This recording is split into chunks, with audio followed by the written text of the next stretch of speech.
大家好，欢迎回到北欧老吴的频道。今天是会员专享的周末漫谈。时间过得很快，又到周末了，很高兴能够跟会员朋友们一起来做周末的复盘。那么今天，我给大家选取的这篇文章呢，不是禅师教你炒股票108课里面的，也不是课后回复，这是一个禅师在2007年11月15号晚上9:47发的一篇解盘的文章。然后他发在新浪微博上的。看这个解盘非常有意思。我们除了要看教你炒股票108课以外，还有他那些课后回复，还要看他当时当下做的那些解盘的文章。这个其实很有意思。你通过这个，因为这个互联网嘛，这些文章都放在网上，你通过这个类似一个时间机器，你回到过去，回到07年10月15号，然后你看一下，因为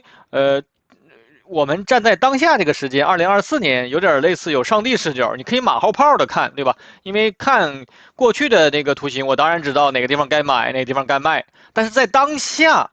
你是什么样的一个思维？你能不能够基于你的一个认知，在当下做出正确的一个判断或者正确的一个操作？这是其实是非常重要的。所以通过这个回看禅师在过去的一些解盘，能够很好的或更加深入的了解禅师是怎么去应对他在当时的那个情况，他是怎么应对的，他当下是一个什么心情，这是非常有意思的一件事情。然后呢，其实很多现在油管上有很多的那个财经博主，对吧？那你去看一个财经博主也是一样的，你因为财经博主的视频也传了，他也可能也会做很多，比如说我这个视频也做了，频道也做了很多次视频，对吧？那么你可以通过回看我之前的一些解盘，然后再根据当下的一个走势，你也能够看出来这个人他有没有一套整体的一套系统，有没有整体的一套方法，然后应对于当下的那个走势。这样的话，你才能知道，因为股票这个东西特别有意思，你能够非常快的验证这个人说的有没有道理，或者说的对不对，或者说他的方法有没有用，因为第二天或者说下一个交易日就能验证。这是最有意思的事情，所以说，因为每个人的时间都是有限的嘛，对吧？我们需要把我们有限的时间用在我们最值得花的地方，你这样的话，你的效率才能高起来。所以说，这是一个非常好的一个方法来辨别，因为网上确实也有很多非常值得大家去看、去学的一些那个财经博主，但是你需要有一套方法能够甄别出来。所以我刚才说的就是一个很好的一个办法。那么来看一下禅师的这篇文章，把它调出来。我今天也是利用了分屏的方法，然后这是我们看这个，把这个截图软件这是我的已经圈出来了。2007年11月15号是禅师当时那个文章的时间，然后这是他在这是11月15号的一个走势，然后这是从6月24，6月24大家应该都非常熟悉了，就是A 股的，这是在07年10月16号那个大顶624点，那么这是从624下来的这段时间，然后再次出现一次反弹，对吧？在我们现在如果用马后炮看的话，就是从高点下来了一次反弹，两次反弹，但是呢，它这次反弹并没够比，按照我们那个学的这个缠论，或者说你用波浪，它其实是这种模式，类似一个四浪反弹，但是四浪反弹没有碰到前面的底，那么前面这个底在什么位置呢？5462点。好的，带着当下我们看这个图形的这个状态，我们来读一下禅师这个文章。对不起，解盘晚了。今天一收盘就给抓去看企业，书记亲自出面，你说有什么办法？来到下面，各个人都着急，把你当成点石成金的圣手，苦啊，没办法。各位也请原谅。本艾丽现在可是喝了1斤多5粮液后说的话，虽然相当清醒，但各位也知道，本艾丽这收盘后的 N 小时内受到的苦是多么的深切，苦啊苦。禅师的酒量也很厉害，喝了1斤多5粮液。还能写出一篇文章来。今天5462点竟没有被触及，看到没有？提到了5462点，5462点就是这个位置，也就是这个浪形往下走的这个一浪下一浪的这个低点，叫5462点。所以说这是四浪反弹，所以说这个位置在年10月15号，也就是四浪反弹，他说没有碰到5462点。我们继续往下看，今天5462点竟然没有被触及，简直有点过分。就是说，如果触及了5462点，说明这个反弹力度还是强的。碰到5462的话，这里就有中枢了，对吧？当然了，因为它这个反弹在10月15号当天看的话，它是只有4根 K 线，反弹还不够比。所以说，这个反弹你不能当成一个日线的比来看，它可以是1小时的一个中枢，或者说30分钟的一个中枢，可以是在10月15号的话，你只能那么看，对吧？因为它反弹还不够比。如果说能够碰到5462的话，这是我们通过这个我们现有的知识来分析。我们再继续往下看，他说，今天5462点竟然没有被触及，简直太过分了，简直有点过分。喝点酒，本 ID 也要狂言一句，没有本 ID 的多头就是阳痿的货，连5462点都不碰，多头难道想死吗？本 ID 现在酒后胡言，但不骂他们不爽。所以说这个5462点还是相对比较重要的，因为你从这是我们看一下这个时间，从10月12号周一已经反弹了4天，都没有碰到5462点。这个多头的力度，如果说能够碰到5462点的话，可能还有一些，因为毕竟呢有中枢了，你起码这个能够把人气稍微聚拢一下，对吧？你起码能够有反弹，让一些人可能能追进来，或者说能够给一些人能够解套，对吧？能够聚拢一下人气，但是它并没有去碰触5462点。所以5462点在这个禅师看来是非常非常重要的一个点位。今后几天，首先站上5462点，让本 ID 觉得多头还有点难的，否则本 ID 就宣告多头根本没有，都是中关村的货色，多头也没什么可抱怨的。首先，这里先说一个典故，估计北京外的人都不知道，中关村其实就是中关村，中关就是太监。中国的所谓第一科技村，竟然是历史上的太监村，你说要哭还是笑？喝多了也没有必要技术什么了。5462点多头想证明你是不是中关村，就给搞上去，对吧？还是一直在叨叨这个5462点，否则，后面本 ID 的题目就是多头，就是中关村的货。禅师还是非常犀利的，他的语言，对不起，思想混乱。那么后面的话我们就不说了。那么就是说，在当下这个位置，禅师一直在紧盯着5462点来判断多头的这个力度，就多头的这个强度。所以在我们在学习的过程中，也是一直在说，你的这个用浪形的这种模式在分析的时候啊，就是在浪形分析的时候，你这个4浪反弹，如果说连个前面都碰不到的话，那还有5。所以这就是他一直为什么担心碰不到5462点，其实就是前面这一笔要向下延续，那么调整时间就长了，对吧？我们看到后来，一直到这个位置，我们把这个时间也给它标出来，一直到2007年12月18号才出现了一个类似一个1、2、3、4、5一个5浪下来，但是这个5浪呢是没有破新低的。我们看这个低点。前面这个3浪的低点在4778，然后我们后面这个5浪的这个低点4812，对吧？一直到07年12月18号才出来了一个1、2、3、4、5浪的位置，也就是一个2买，因为前面这里是1、2、3，我一直跟大家讲，如果说3没有背驰的话，你是没有办法做4的，就是4的是尽量不去做，等待一个5的回撤。5的回撤可以跌破前面的低点，也可以不跌破，不跌破那就是一个2买判整背驰了。那么跌破的话，那就很容易出现背驰，对吧？这就是5浪的这个位置，跌破或不跌破都可以去参与的。那么你看它这个从6224下来，我们现在用这个扩展器，我们测一下当下这个位置5040这个反弹，为什么它一直盯着这个位置的另外一个原因？我们看，我们用这个扩展器，我们一直用的黄金分割扩展器看一下，对吧？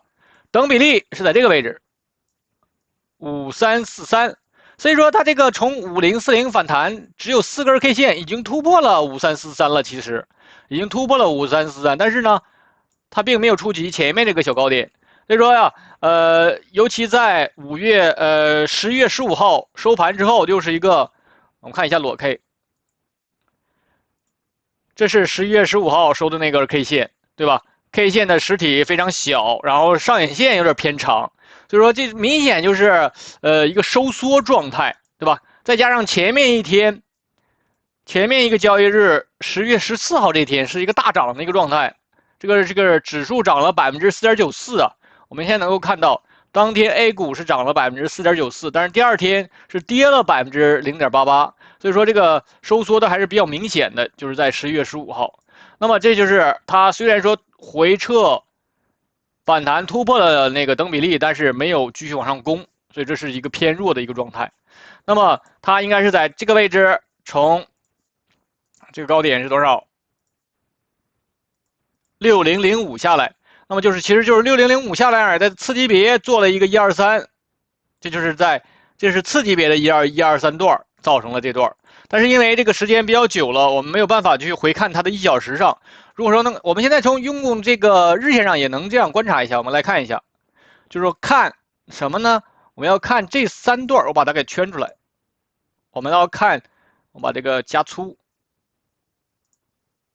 好的，我要看这个黑框里面的这3段，它是不是在1小时上有没有什么结构？它当时是在1小时刚好是跌破了一点0.118，看到没有？就这3段，在1小时上刚好是在0.118附近出现了背驰了。当时这个柱子的面积也没有前面大，对吧？所以说次级别是出现背驰了，才会出现一个适当的反弹。所以说你要通过1小时上去抓这个位置的话，是能抓到的，因为它是有一个3笔或3段的一个背驰状态，所以说造成了一个四浪反弹的一个情况。所以说这就是在当下你能不能够，你要想做四浪反弹没有问题呀、能有那个能力的话是可以去做的。但是你看它这个四浪反弹没有碰到这前面的5462，啊又回来了。所以说在我们现在利用现在的知识，能够去一点点的，其实都差不多，只要是图形的话都差不多。好的，那么的话，我们今天就简单的看了一个禅师在11月15号的一个解盘的一个文章，然后以及他当时喝了酒之后的写的一些文章的一些心情，还是非常有意思的。那我们来看继续。看一下我们下周要出的这些经济数据，还有一些财报。那么首先就是下周是数据比较少，只有周三还有周四有数据。周三的话是 CPI 数据，周四的话是 PPI 数据。因为那个很多他们是可以通过 BPI 来计算出来 PCE 数据的，就是说这2个 CPI 和 PCE 还有 PPI 都比较重要。那么周三、周四的话，相对的波动是会比较大的。但是现在整体市场还是预期，12月份他们还是要降息的，还是要降。现在市场还是这么个预期，所以说，这就是经济数据，那么又跟通胀，呃，紧密性非常那个相关性非常高的 CPI 数据，还有 PPI，这都我们需要关注一下，尤其这个都是在盘前出。那么在这个下周又有一些财报。尤其这几个财报还都挺有意思，这几个公司。首先，12月9号周一盘后，这都是盘后，有 Oracle，哎，这个比较有意思，对吧？它也是数据库也很牛，然后也上了一些 AI 的项目。然后那个周三 Adobe 也是在盘后，他们这些股票的盘后波动都比较大，都10%左右的一个波动的。然后在周四有 Broadcom，还有 Costco，对吧？都是非常有意思的公司，都是好公司。有我们朋友频道里面有人问过这个Broadcom、Adobe 可能问的比较少。Oracle 问的也比较少，所以说这几个公司，这4个公司都是好公司。那么那个我们会，你像我今天等一下我们会分析一下这个 Oracle，然后那个因为我是周二和周四解盘，我会在周二的时候分析一下 Adobe，然后周四的时候分析一下这个 Broadcom 和这个 Costco。这样的话，我们就基本上把这几个比较有意思的公司都给覆盖了，因为他们都是基本面都是比较好的，然后公司那个又跟 AI 很多又跟 AI 相关度也比较高，所以说我们都会尽量的都讲解一下。那我们来看一下我们今天要做的这个图形复盘。那么我们先看一下这个标普，看一下它的大月线。那么现在12月份已经一周了，12月份已经一周了。那么这个走的非常强啊。那么现在是12月份已经涨了0.96%，将近1%。那么最高点是6099.97，6099.97。那么这个月线上还是没有顶分型，月线上还是没有顶分型。目前呢，这个月线的小 K 线是相对偏小的实体，对吧？是一个类似一个光头破脚的一根 K 线，它的这个上下影线都比较小，K 线的实体也非常小。那么月线上没有任何的这个，就是起码它还是往上走的一个状态，对吧？什么时候月线上出现了一个十字星的时候，甚至是一个什么呢？甚至是月线上出现了一个非常长的十字星，非常长的上影线，然后 K 线的实体非常小，然后呢 K 线的那个下影线非常短的时候，出现这种 K 线的时候，我们可能相对是比较注意了。比如说这根 K 线的时候，对吧？这是就是相对它这个空头力度比较强的时候，因为有上冲的一个状态，然后又被打下来了，就 K 线上我们能够观察出来的，像这个位置，像这根 K 线看到没有？就是我刚才说的那种情况，上影线非常长，然后 K 线的实体并不大，基本上收在了本月的最低点，它基本上收在了本月最低点，所以相应的下一个月，那么就延续性就会比较强，所以说。这就是我们观察月 K 的时候，我们需要注意什么？那么月线上现在是一个继续往上涨的一个状态，那我们看一下它的次级别。周线上一样的，下面有一个中枢，我们一直说的3491，这里有一个中枢，然后这个小 B 段走的非常牛，这个小 B 段现在是没有背驰，我们要等的什么呢？其实等的就是给小 B 段能够给一次回踩，回踩之后，因为回不到这个中枢，还是3买，需要一个大一点的回撤，像前面这样的大的回撤，对吧？但是呢，因为它是月线周期，那么sorry，这是一个周线周期，我们需要类似前面这里出现的这种回撤，比如说连跌个3、4周，那这种回撤在月线上在周线上就比较大了，所以说我们尽量能够避开这种回撤的话，还是有必要的。那么这种回撤相对，你看前面这里的这个回撤是9%，我们再看一下这个位置，6%，对吧？6%到9%的一个回撤是一个比较良性的一个回撤。按照大家通常说就是叫什么洗盘嘛，洗更健康，对吧？洗一洗，让筹码变得更干净一点了，可能再有这个下来之后还可以再往上升，可以慢慢再往上走，对吧？如果说大家的这个利润都非常丰厚了，那往上拉的话，再往上抬升，都赚钱，谁都不愿意抬，对吧？那么他想走得远的话，那就比较吃力。这就是我们在图形上我们观察到的。那么通过这个周线上这一比，那么顶分型还是没有，周线上还是没有顶分型，还是非常牛。本周已经涨了0.96%。那么我们再看一下这个它的次级别，看一下日线上从起涨点4103，这就是我们平时周二和周四解盘的时候经常说的这个。那么就4103结构，这已经非常的一个饱满了。这是进入段构成中枢，然后打出去，再一次回撤构成一个3买，然后再次拉出去，然后再次构成中枢。前面是大 A， 这是大 B， 然后再次拉出去，又一个回撤，又一个3买。这结构太饱满了，就是结构，你如果说按照它结构做的话，这个上去了，发现力度不行，卖一卖，哎，它又回来了，你又可以买回来，然后又上去，就这种买回撤，你会非常的爽，对吧？每次有回撤的时候，你都去买它，那么它立刻就让你解套了，然后你一卖，它又回来了，上去，哎，不行，又下来了。就这样的一段段往上走，你这种踩准节奏的状态下交易的时候，你是非常爽的一种状态，对吧？就说现在走到现在，大家的利润都应该非常丰厚了。那么这个位置，如果你恐高，如果说不想再往上拿，减仓是一点问题都没有的，落袋为安，永远都没有错误，永远都没有问题，只要你是盈利的一个状态，对吧？你早卖早一点没有关系呀。你只要能够把大的利润能够收获到的话，然后耐心等待回撤，那这个节奏首先不能错，对吧？这是我们一直说的，就最近一段时间一直说的。最后虽然说它还有延续性，但是呢，你可以拿小仓位的去跟一跟，可以拿一点小仓位做一做短差，没有问题的。现在就是第二个中枢的1、2、3段，现在它的等比例在6173，对吧？它现在还向上继续延续的原因，就是因为它的内部，就是从5853到6099这段的内部还不够饱满。我们今天看一下，它现在是个什么状态了？在1小时上，这是我们之前一直跟踪的，在平时周二、周四解盘的时候，看一下第4段出没出来。因为我们之前看的时候一直是在第3笔的一个延续。好的，那么我们看一下，这是高点6099、6098，那就是有包含关系，1、2、3、4。然后这个低点在6080，把这个标出来，这个最低点在6080.17，然后第2根 K 线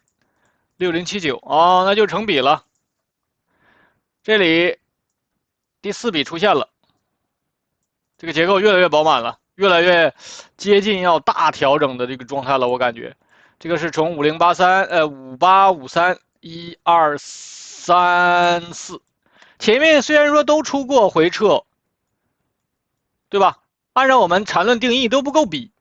按照缠论定义，要么是只有4根，要么是有包含关系处理之后它是不符合定义的。只有从6099到6079这几根 K 线，它是有5根，但是有2根有包含关系，有6根啊，但是其中有2根有包含关系，包含处理之后是满足比的定义的，这是第4笔出现了，1小时上出现第4笔。那么下周开盘的话，就看它，现在又出现了底分型了，1小时上又出现底分型，看它是不是能够出现一个5浪或第5笔的一个上涨，那么就是一个1、2、3、4、5，对吧？那么小周期也出现5笔5浪了，你也不要小的那个机动仓也可以减一减，对吧？等待什么呢？等待做中枢，等待它回来之后做中枢，看看做中枢之后能不能够再次往上有力度往上走。也就是说，它现在这个冲的太猛了，所以说它很容易回来。如果说后续的力量不够强的话，那么如果还有一种情况就是5段上去了，对吧？那么出现什么其他的一些事件的刺激？无论是经济面还是地缘政治上刺激的话，如果说出现快速回杀，尤其是跌破了这个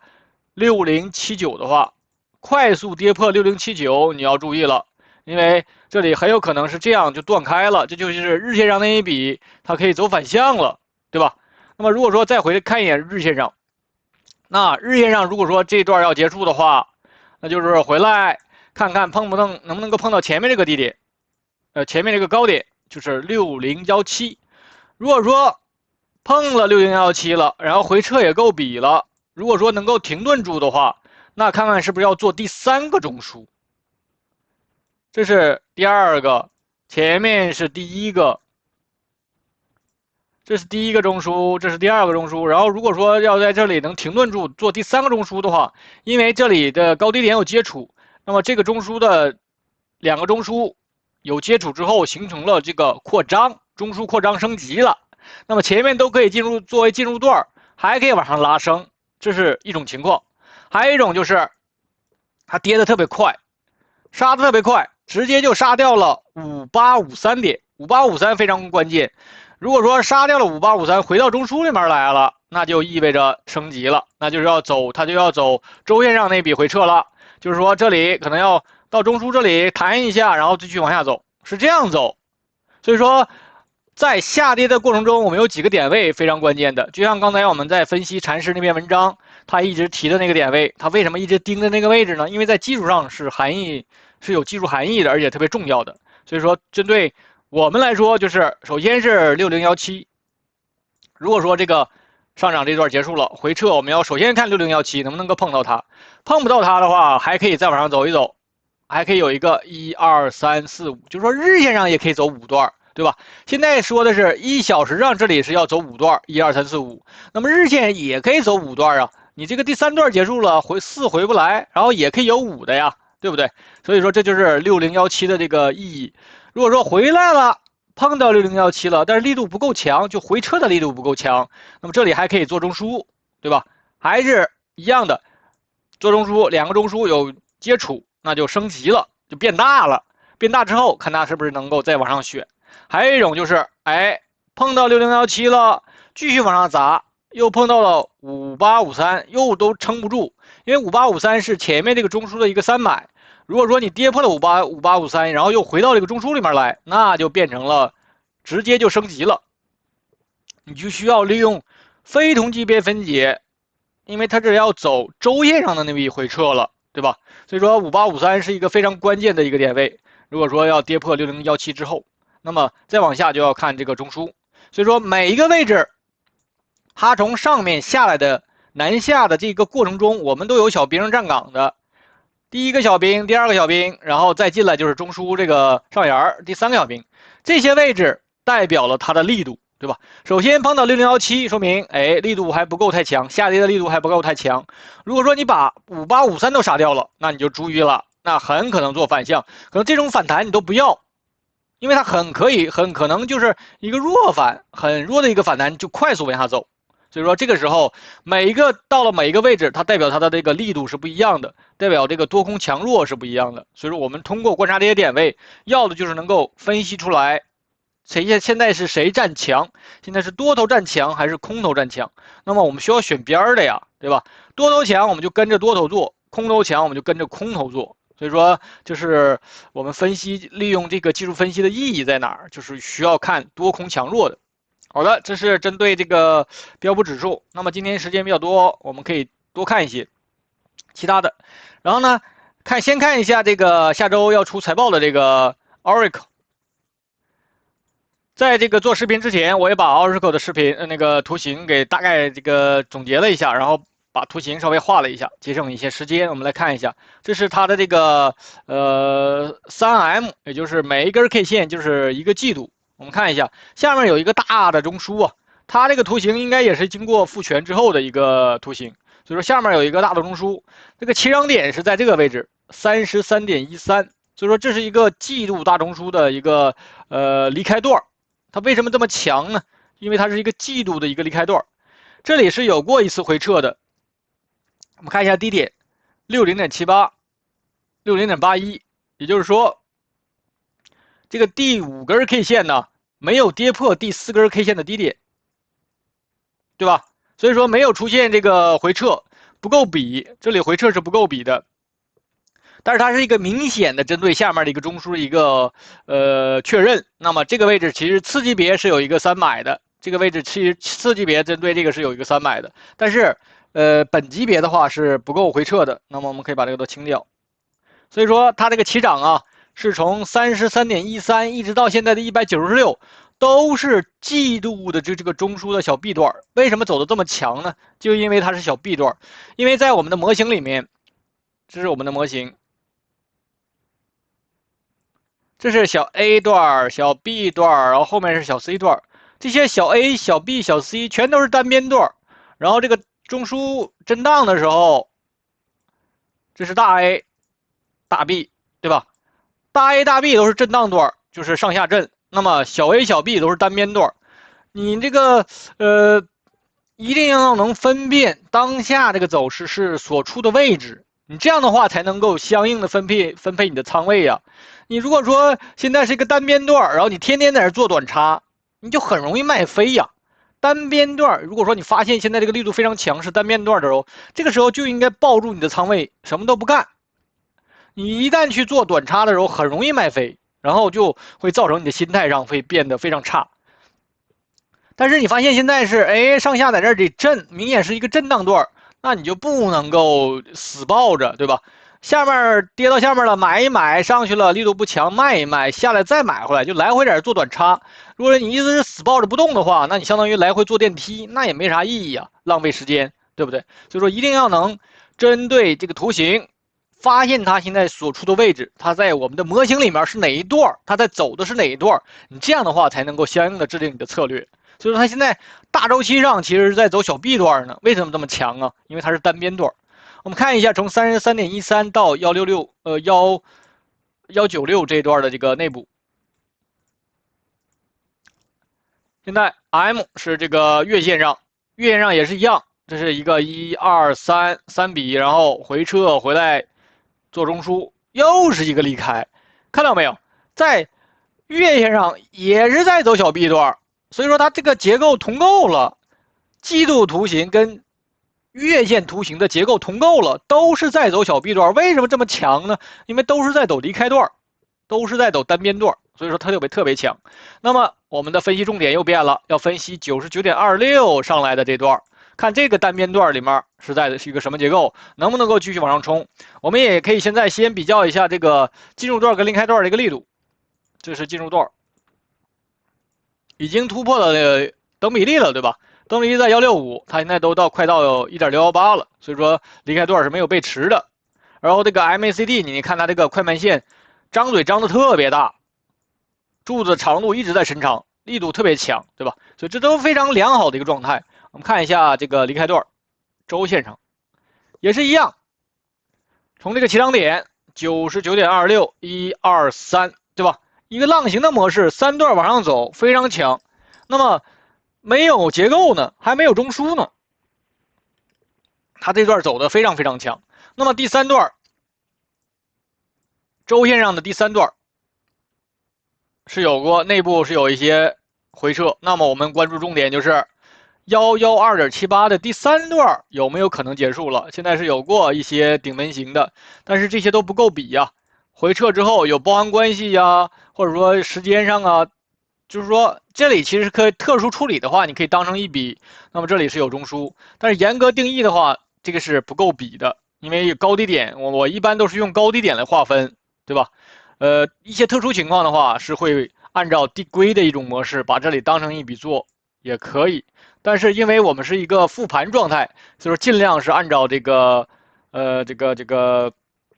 高低点来划分，按照定义来划分，就是说你复盘的时候尽量按照定义来，当下的时候这个回撤是应该买回来的，在当下这个位置肯定是要先当成一笔来处理，这里是有中枢的，然后这个是走离开段，对吧？所以这是有区别的，在当下操作的时候和你复盘来分析的时候，所以说这是有一定的区别，这是我个人的一个经验的一个总结，但是适不适合你的话就看你个人的情况，对吧？那么这是第3段，我们看一下第3段一个状态，这是周线上的第3段或第3笔，看一下日线上也是一样，走的非常强，112，这是1、2、3段构成这个进入段，2次回撤，它这个第2次回撤特别小，这个构成中枢的第2笔回撤特别小，你看这个空间特别窄，构成了一个非常窄幅的一个中枢。你不是说这个回撤空间大就要算成一笔，这里都没算成一笔，那这里算成了一笔是因为什么呢？因为它满足定义了呀，我们是有严格定义的，所以说前面为什么不算？因为不满足定义呀，对吧？所以说它这个中枢是在这个位置，非常窄的一个中枢。那么非常窄的中枢之后，一个快速拉升，开始离开它，然后1、2、3段，现在是一个4回撤，它这个4的回撤呢，最低点179.11，前面这个高点178.61没碰到，这明显一个主力控盘呢，控的非常牛，没有碰到，差一点点没碰到，那么就是一个4的回撤，现在就是在走第5笔上涨，也就是说，现在从这个起涨点112这里有一个中枢了，现在这里看它能不能够再次上去，就是一个1、2、3、4、5段，对吧？是一个5笔，5笔之后看是要在这里做中枢，还是说？哎，这里不上去，直接就往下走，先把这个179.11打掉，就是这个4的回撤，在这里做中枢。其实现在它就是你要么再上去，在这里做中枢，要么就是继续回来，在这里做中枢，看在哪里做中枢而已。所以说，这就是我们要通过这个复盘，通过这个不测而测来分析它之后的一种可能。那么周一就关键了，其实周一如果说一个跳空高开，因为现在从179.11反弹已经有4根 K 线了，再有一根的话就满足比了。尤其它能够再次突破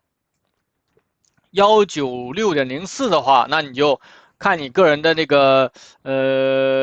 操作风格，是一个愿意搏的人呢，还是就是比较谨慎的。那么突破了，如果说周一开盘高开突破了196.04，要是我的话肯定是减仓了。要是我肯定是减仓，因为它这个 MACD 表达的并不够强，就是说这个快慢线呢没有出现一个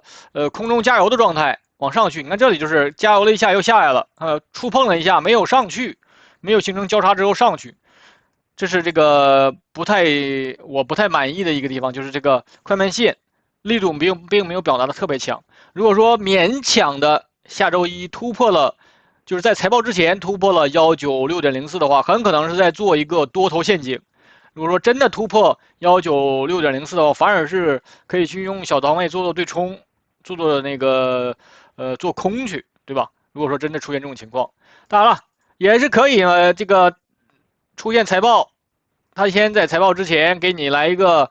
包含关系的一个 K 线，然后财报之后，然后第二天一个大涨也可以，对吧？没有人能够预测财报的一个结果的，我们只是通过这个图形个人的一个个人倾向，有的时候，但是呢，你也可以做两边区间。如果说它往上走，看一下到前高2.45，如果说往下来，我们看一下往下来。从这个周五收盘，如果说到这个前面的小低点6.53，如果说到这个小低点的话，12%，相对是空间比较大的，对吧？向上空间并不大，因为它这个真的要上去的话，那就你就看它是不是会出现背驰。我们也可以通过这个扩展器看一下，对吧？那就是207.75等比例，我们看一下到等比例的位置，8%，对吧？就是8%到12%的一个空间。如果说往上走，就看看能不能到207；往下来的话，它能不能把这个低点打掉？就这样的话，就会是一个回撤要做中枢了。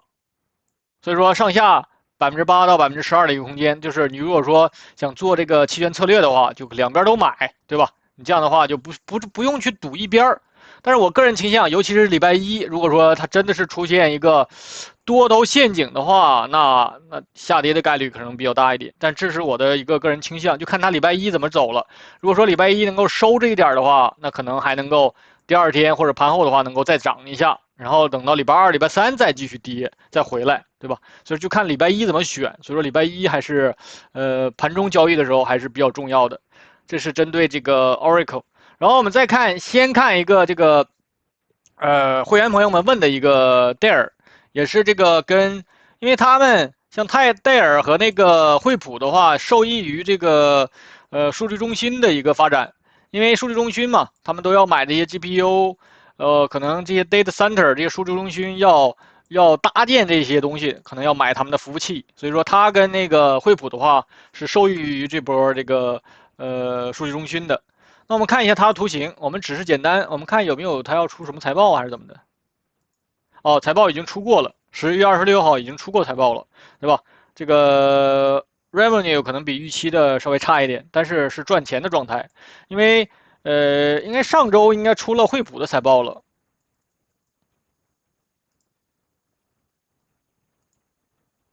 ，12月5号对吧？12月5号是出了惠普的财报，哇，惠普的财报是大涨了10.62%。我们看一下它的大周期，大概瞅一眼啊，非常牛，走的一个，已经都新高又新高了，对吧？从7.4，这已经翻倍，翻了3倍了，走的非常牛。所以说我们来看一下戴尔能不能够出现类似的一种，它相比较来说还是惠普的那个图形更好看一点。那么戴尔这个的话，从32.9到179。虽然说它这个也涨幅也非常大，只不过可能戴尔那个已经都突破了前面的高点了，对吧？那个惠普那个已经突破前面高点了，但是戴尔的这个是在这里做一个收缩的一个状态，对吧？它现在你要么就是再次跌破这个位置，你要么是再次突破这个位置才有方向。其实，在月线上它是没方向的，这是一个类似中阴段的一个状态，没有方向。所以说，在月线上你如果想交易的话，没有办法交易。它是一个没有方向的一个状态，对吧？没有方向你是没有办法做的。那么看一下它的次级别，就是这个从179下来之后的这段，我们把这个给它高亮一下，就看一下这段它现在是一个什么状态，是往上选还是往下选？但是11月是出现了一根上影线非常长的一根 K 线，是已经尝试过回冲了，已经尝试过一次了。所以说我们需要看一下，在现在看的周期是月线上，有可能周线上已经有一个二脉了。我们看一下周线，对吧？这是179这个出现高点之后出现的一波回升，出现了一波反弹测试，这个位置是一个潜在的一个大二脉呀，周线的一个大二脉。我们看一下它当时反弹了有多少。刚好到了0.618，对吧？刚好是反弹到了0.618，这是一个很精准的一个反弹。我不知道你有没有做它，或者到了这个0.618这个位置，你是不是还是非常幻想能够再次突破它，然后去179呢？还是说在这个位置已经很谨慎的去减仓了呢？这个就是你个人的一个操作了。但是在我们复盘来看，或者说马后炮来看的话，这个位置肯定是一个潜在的一个大二卖了，对吧？就是一个周线一个二卖，而且它周线上也出现了一个顶分型了。经过包含处理之后，周线上已经有顶分型了。那么现在它后面有几种情况呢？周线上你要么是再次回撤，你就直接拉掉这个86.93也可以，或者说，哎，踩一次上去再踩一脚，对吧？相当于2次反弹，然后可能还会有一个什么趋势线之类的，对吧？2次反弹构成一个中枢之后，再次下跌，再次去跌破86.93，就看它是一个什么样的力度的一个选择了。最好的当然是2次反弹之后再下来，对吧？甚至是这次反弹还能够这样走也可以，你只要不突破179.70，都是在做中枢，对吧？不论是哪种形态，你都要把它能够辨识出来，对吧？你不能说啊，这个3段了，然后是不是要去这里了？那当然，我们需要在当下的时候去分析这个第3段和第1段的力度比较。如果说3是这样的一种状态，非常接近179.70，然后又没有背驰，比如是这样的一个3段，那有可能是，哎，再回来一次还可以有5，然后再以5段的模式来突破前面的179.7，也可以的，也可以的。所以说，怎么走，我们都能够分辨出来它，然后制定相应的策略。现在的策略就是，你不知道你在刚刚过去的这周有没有减仓吧？这个位置你不减，或者说你赌它往上走的话，那就不对了，因为已经出现了一个顶分型了，然后这个又是一个反弹0.618的位置，所以说你正确的操作是应该首先减仓，甚至是全部出掉大部分的一部分，因为它是一个潜在的一个周线的一个二卖啊。无论它回来的力度有多少，都需要最少有5根 K 线的，现在才有2根 K 线，也就是说，这里还要再跌3周，才有可能这个结束。因为我们需要满足时间嘛，先满足时间，然后再满足这个有没有底分型什么之类的。所以说，起码还有在3周的时间可能才企稳。那你这3周的时间，如果说你上面不减的话，你需要全部套在里面，你什么也干不了，对吧？如果上面减了，你可以去利用出来的这些资金再干点其他的事情，对吧？看一些其他的有没有机会进一进，利用这3周时间做短差也是可以的。如果说你没出的话，那就只能干套着了。所以说现在就是看它是以一种什么方式来完成月线上那一笔回撤？我们现在就是要看它什么时候结束月线上这一笔回撤。月线上这笔回撤，如果说真的要跌破这个位置80.93以后，那么这一段的结构，内部结构是一个3笔，还是一个带中枢的，还是说带2个中枢？我们都不知道，现当下我们都不知道。所以说，这就是观察它什么时候结束，结束了碰不到前面这个高点60.81之后，还可以有5，对吧？至于这个5是弱反还是一个强反，我们在当下也不知道。那么之后的话，我们就要再去跟踪这一段。所以说呀，缠论就是一段一段交易的一个分段交易的这么一套理论。每一段你只要能够跟踪下来，长期跟踪下来的话，那么你的收益是不会差的。所以说你都能够清晰的知道现在市场上要在做什么样的表达，对吧？这就是针对这个戴尔，我们利用2个周期月线和周线上给到一些这个具体的一些策略，那就看你个人的情况是怎么选了。那好的，那么说完这些之后，我们再因为今天的时间还是够的，我们再往下捋一捋这些我们平时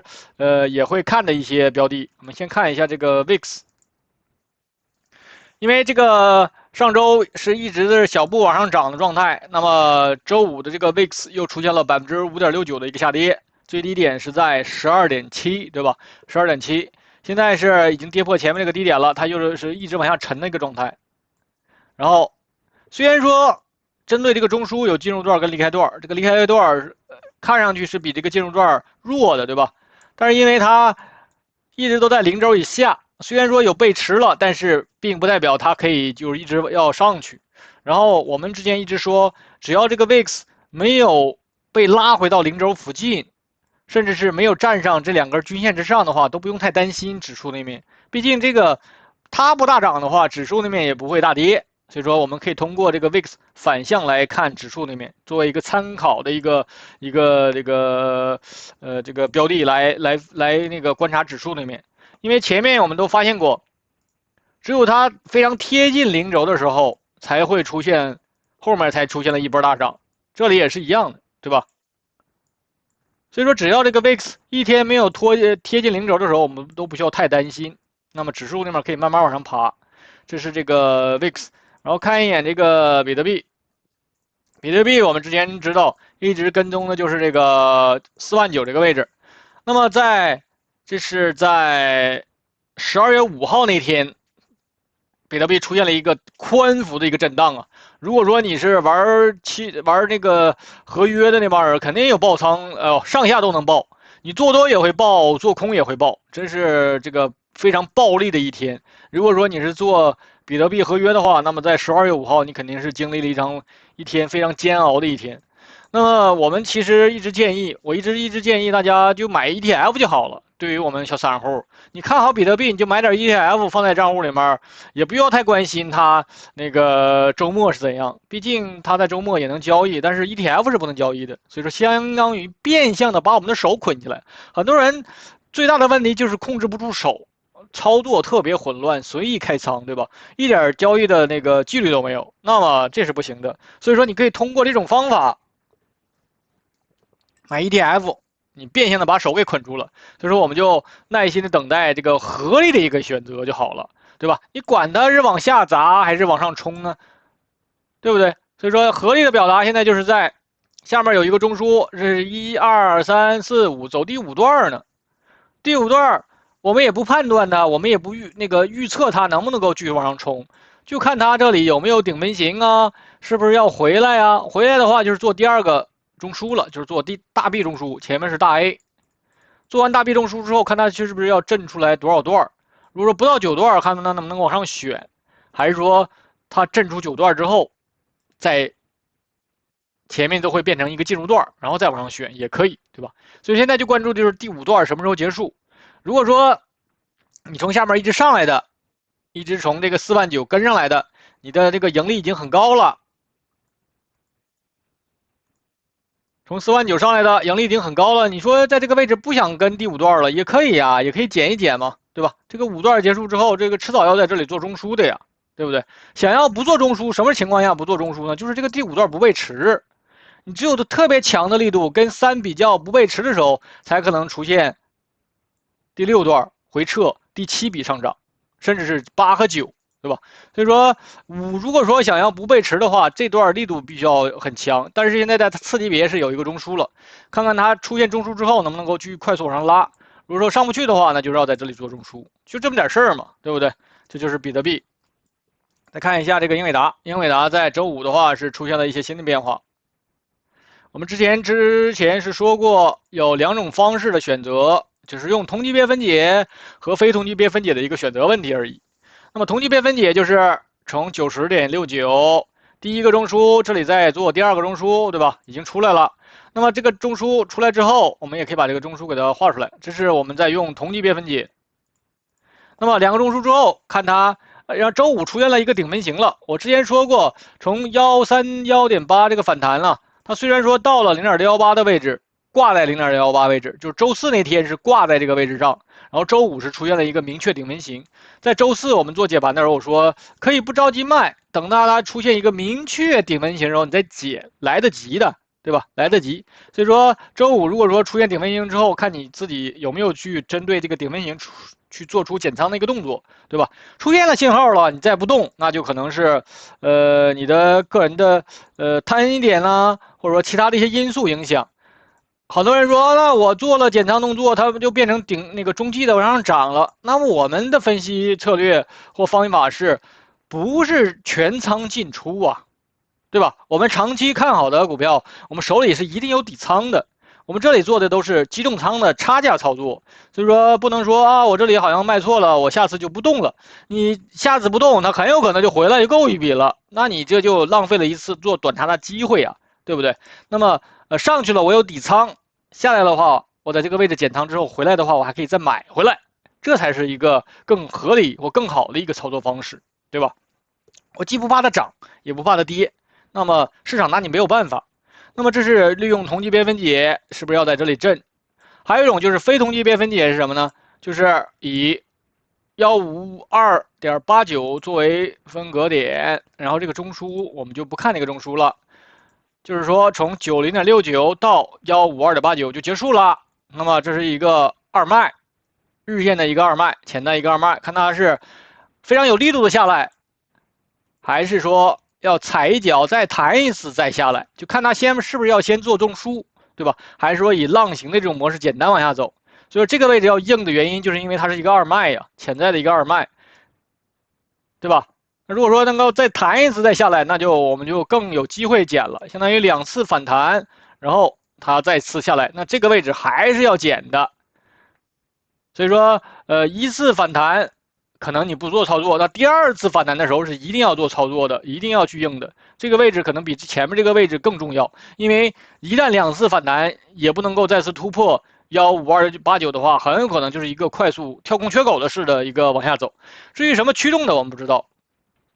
但是即使这样的话，我们也不害怕，因为它的基本面没有问题。那么每次回来的时候，如果说真的出现大幅回撤的时候，可能是一个更好进场做多的加仓的位置，对吧？所以不怕你回来，就怕你不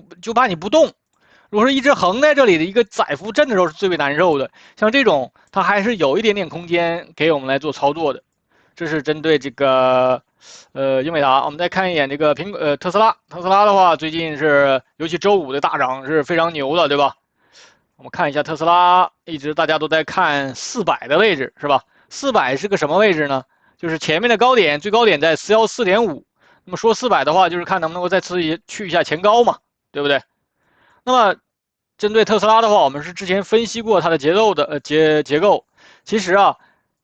我忘了是讲的比较详细的某一期里面，也是跟会员朋友们分享的，就是啊，下面这个是它现在我们看的周期是季度的3M，就是每一根 K 线是一个季度，下面是一个季度的一个大中枢。那么其实这里是一个季度的一个大300，这就是一个300之后的一个状态。按照我们学的这个300之后再次打掉前高是一个非常正常的一个状态的，所以说理论来讲，打掉414.5，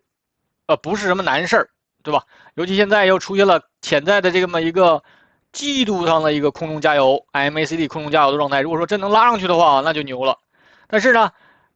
前面的这个柱子的堆积肯定是没有前面多的，所以说再次突破了414.5之后，我们才需要相对的谨慎一点。那突破之后就面临着是不是要背驰了，这就3段了嘛。从这个起涨点11.8这个位置，看看3段之后是不是要背驰了，要在这里做第二个大的季线中枢了，对吧？所以说突破414.5之后，我们才需要更担心一点。如果说不选择突破414.5，在这里直接做中枢也可以，也是可以的，因为这个季度上反弹也够比了呀，对吧？就看它现在最后这一笔的延续性，说白了就是看101.8到389.22这里的延续性能不能够再继续往上涨一涨。再看一下周线上，那么我们把这个整个这段给它圈起来，我们就要分析，这一段看一下它的月线上3笔，对吧？然后我们也可以利用这个扩展器测一下这3笔的一个状态，已经突破了等比例了，等比例在336.28，说明这个第3段没有背驰，所以说这个第3段是很强的。那么还是看什么呢？就是看一下第3段的内部是不是第3段还能够继续往上冲，能够再次去前面的这个400，看一下它的次级别，就是周线上也是3段，周线上也是3段。我们现在已经不用那个扩展器测了，目测的话也知道第3段是没背驰的，对吧？这个第3段是没有背驰的。快慢线，这个 MACD 张嘴张的特别大，快慢线张口张的特别大，动能很强，所以说又缩小了我们的观察范围。182这段内部有没有背驰？日线上，这就是我们在这个周2和周4做盘中解盘的时候，为什么盯着182的原因，对吧？把这给它纠正过来，都给它牵过来。这就是为什么一直盯着182呢？因为182起涨点是周线上那一笔，下面有一个中枢，然后这个123段，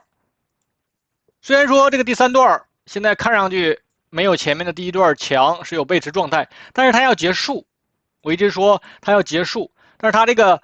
整体的这个 MACD 的话，相对的有点偏弱，就是这个尤其柱子的这个堆积，但是它这个快慢线是出现了一个交叉往上走，就是类似一个空中加油嘛，所以就是说它这段什么时候结束？这个次级别1小时有中枢，像这小 B 段1小时上的小 B 段是比较强的，所以它完全可以在上面再做出来一个中枢之后，再结束整个的309.22的一波上涨，完全可以冲到400，对吧？甚至是再次突破前面的那个414.5都可以的。我们把这个拉出来，对吧？它完全可以再继续往上冲，在这里再做一个中枢，然后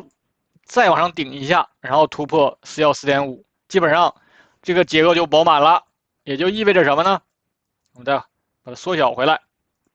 就是这样，1、2、3到了414.5那个位置了，然后这里再回来，然后碰不到前面的还可以再顶一下，这就5段了嘛。下面有一个中枢，然后第5段之后看它是不是在这里再做中枢，这是一个大 A， 这是一个大 B， 然后做完第2个大 B 中枢之后再往那再看它是不是还能够再冲一下，对吧？以一种趋势走势类型的模式来结束从182的这个上涨，所以说现在主要看这个182的上涨什么时候结束呢？它现在还是在走到它小 B 段，所以说这就是我们通过层层降低周期，利用区间套的这个方法，能够降低到日线上，我们就够我们操作了，对吧？所以说现在就是看它这里个叫309这段什么时候结束。那么309段什么时候结束呢？你要降低周期去看它1小时上什么时候结束。好的，这是针对这个特斯拉。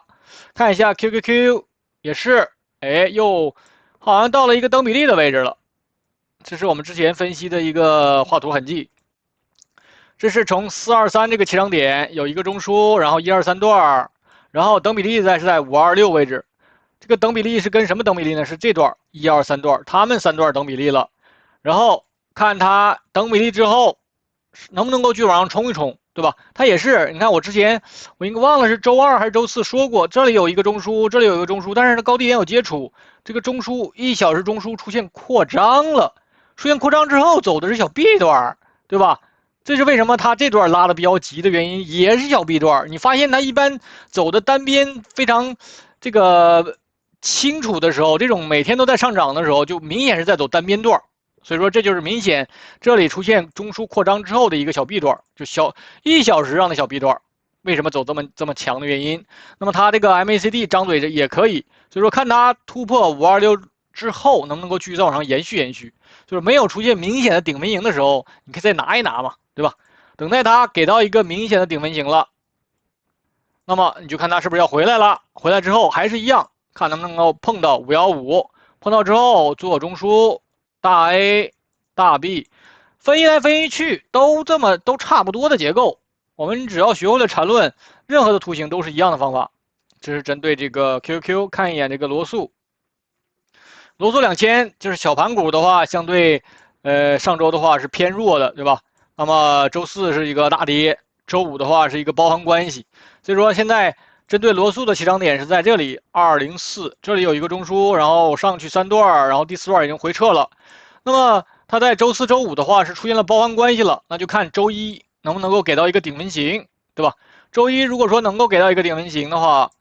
那么就看它这里是做了2个中枢之后，这是第1个中枢，第2个中枢之后能不能够再次突破前面这个244.89。如果说它下周或者说之后，如果说再次突破244.98的话，你就要注意了，这是2个中枢往上走的。然后而且啊，这个中枢的高低点也是有接触，这个低点和前面这个高点也是有接触的，说明这个中枢也是出现了一个扩张。再次扩张之后，看看是要继续在这里震呢，还是说能够再继续拉升？因为它现在其实走的是周线上的这个161的这波上涨，它没结束啊，但是在周线上只有一笔，从161所有的这些上涨在周线上只有一笔，所有的回撤都不够比。但是周线上已经有顶分型了，需要相对的要注意一下。然后再看我最近跟大家，一直提的这个一个小盘股，就是这个叫 C3AI。之所以提它的原因，是因为什么呢？它的基本面出现了一些变化，它是抱上大腿了。这个跟微软有了一些合作。那么它在12月9号，也就是下周一盘后要有财报了。所以说，看一下它的结构。为什么一直提它的原因，就是因为它的大周期上是有了一个月线的一个二买，这是月线的一个潜在大二买。所以我们其实现在首先第一个目标位就是在这个48.87。我们当时跟大家分享的时候，它离这个目标位当时有30%-40%的一个空间的，所以一直跟大家一直在跟踪它。然后，现在这个起涨点是在这个位置，18.85。然后看一下它的次级别，周线上18.85。这里只有一笔呀，对吧？周线上只有一笔，而且还突破了前面这里的这个盘整了好长时间的这么一个中枢，然后快速的一笔就突破它了，这是一个强势的一个表达。然后再看一下，从18.85上涨到这个40.52，它的次级别日线上。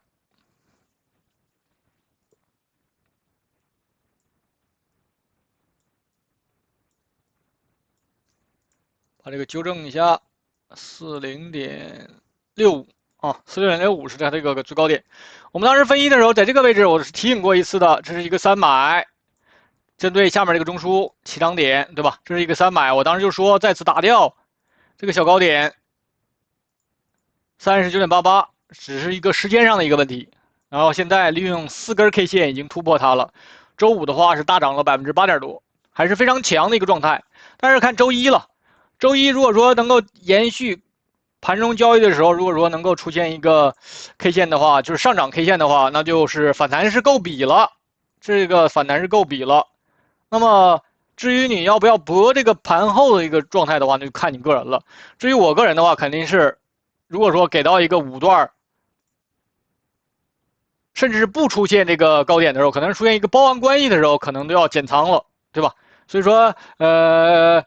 这就是一个个人的一个风险的一个选择。如果说你是刚刚进去，你在这里，那就更不能去博这个财报了。至于财报之后，可能也会出现，可能是大涨是它的一种可能性啊，就是相当于一个1、2、3段没被持往上继续往上升，那就是你手里要有一点点底仓的呀，对吧？所以说，至于要不要博财报，那就是你个人的一个选择了。那我们在这里不做任何推荐，只是拿它做这个例子来分析。因为，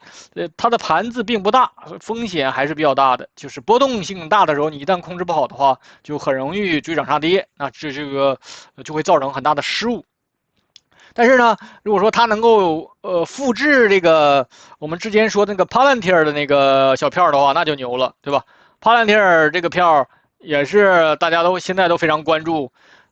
因为它是之所以这个我们之前是画过它的图形的，之所以现在没有的原因，是因为它它应该从纽交所转到了纳斯达克去了，所以说它在这个 TradingView 上，我们之前的那个 Palantir 的那个所有的画图都消失了，现在是在纳斯达克新上市，它这些只是转移过来了。但是我们之前分析的时候，可能是在30多还是40多时候才跟大家提，现在都不提的原因，是因为这里要提的话，你就很容易追涨。你更拿不好的。就如果说真能够复制 Palantir 的这种情形的话，那就厉害了。也就是说，C3AI 这个票有这么个潜力在这儿，毕竟它也是跟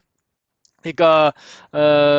现在这个 AI 相关度这么高，又有这个微软的那么一个大客户。如果说真能够打开空间的话，那是不是它是从前面这个183下来的，这个空间还是很大的，所以说潜力还是比较大。在下面周线上做了这么长时间一个中枢，那么只要能拉起来的话，这个空间还是比较大。但是不论怎么说，我都不是在这里荐股，所以说一定要注意风险，一定不要追涨杀跌。好的，那么的话，我们今天就分析这么多了，再见。